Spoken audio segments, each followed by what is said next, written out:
Hello student.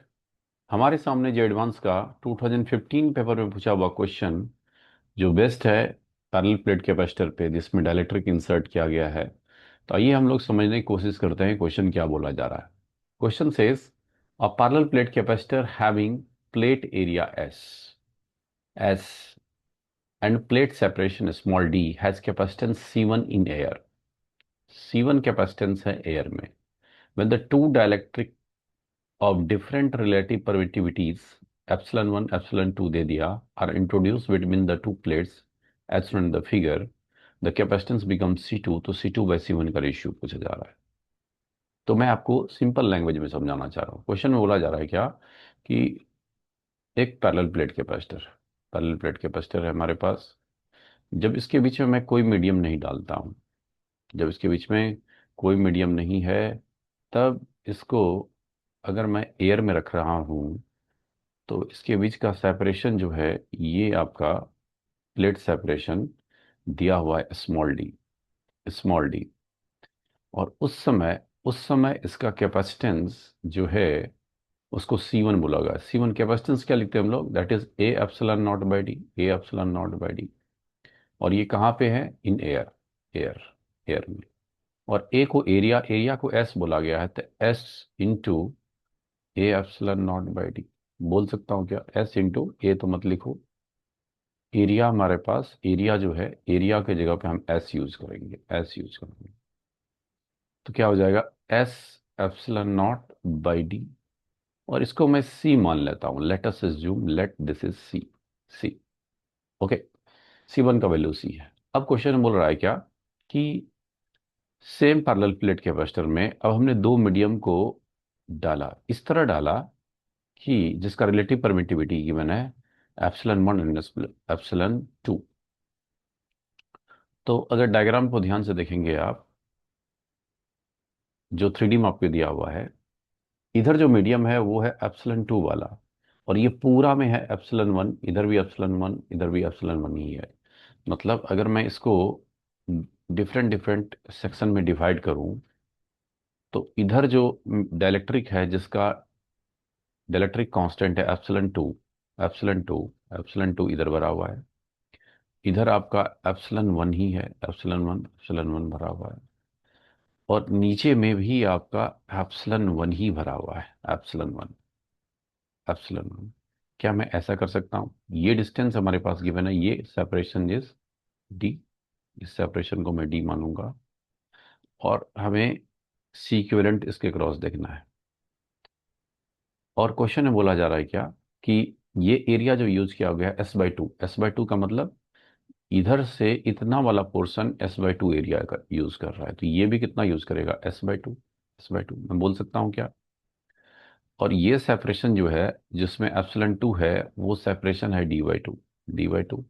तो rest वाला भी कितना होगा, D by to. Clear?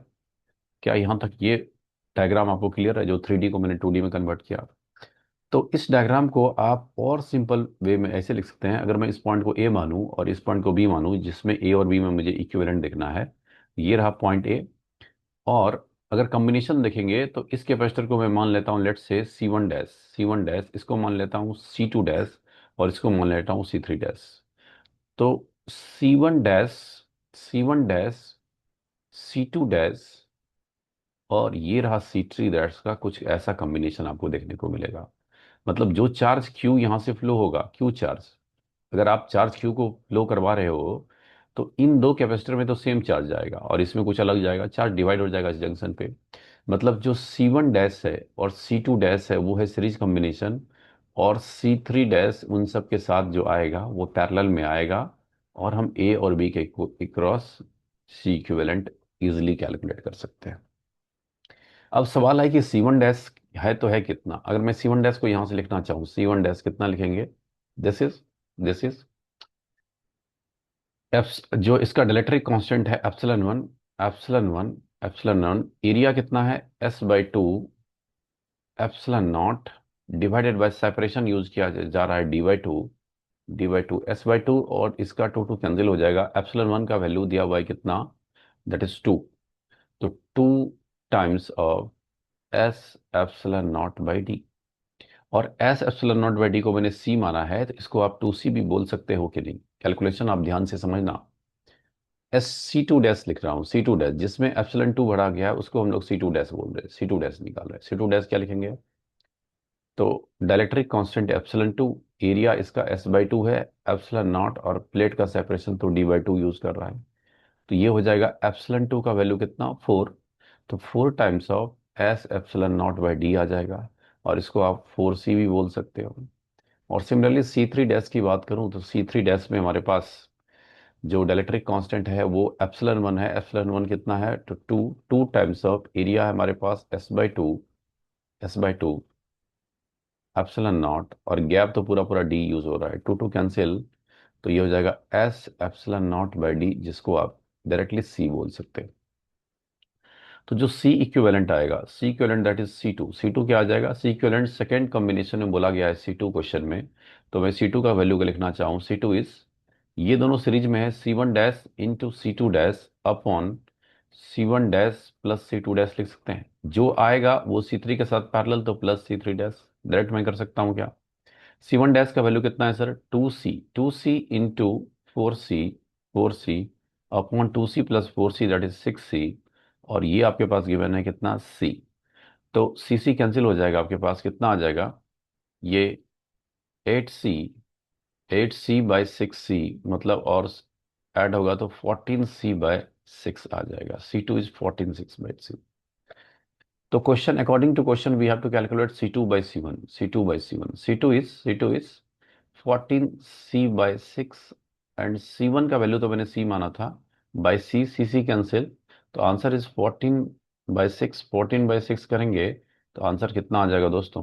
7/3 is answer. और ऑप्शन की बात करूं तो option D is correct answer. तो उम्मीद करूंगा कि आपको सोल्यूशन पूरा डिटेल में समझ में आया होगा। मिलते हैं अगले क्वेश्चन के साथ, तब तक के लिए बहुत बहुत धन्यवाद।